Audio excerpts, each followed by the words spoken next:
Artistic alienation succumbs, together with other modes of negation, to the process of technological rationality. The change reveals its depth and the degree of its irreversibility if it is seen as a result of technical progress. The present stage redefines the possibilities of man and nature in accordance with the new means available for their realization, and in their light, the pre-technological images are losing their power. Their truth value depended to a large degree on an uncomprehended and unconquered dimension of man and nature, on the narrow limits placed on organization and manipulation, on the insoluble core which resisted integration. In the fully developed industrial society, this insoluble core is progressively whittled down by technological rationality. Obviously, the physical transformation of the world entails the mental transformation of its symbols, images, and ideas.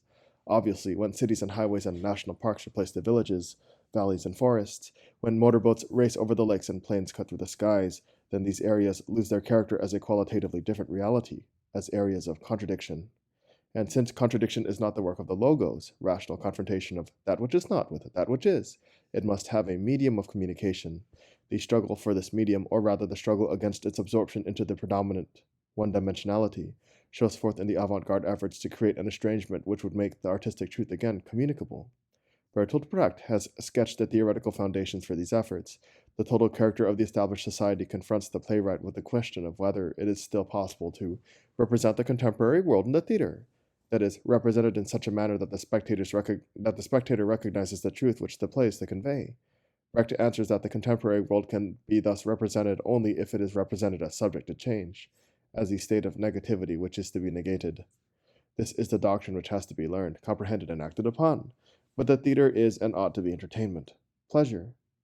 However, entertainment and learning are not opposites. Entertainment may be the most effective mode of learning. To teach what the contemporary world really is behind the ideological and material veil, and how it can be changed, the theater must break the spectator's identification with the events on the stage. Not empathy and feeling, but distance and reflection are required. The estrangement effect, Verfremdungseffekt, is to produce this dissociation, in which the world can be recognized as what it is. Quote, the things of everyday life are lifted out of the realm of the self-evident. Unquote. Quote, that which is natural, quote unquote, must assume the features of the extraordinary. Only in this manner can the laws of cause and effect reveal themselves. The estrangement effect is not superimposed on literature. It is rather literature's own answer to the threat of total behaviorism, the attempt to rescue the rationality of the negative. In this attempt, the great conservative of literature joins forces with the radical activist.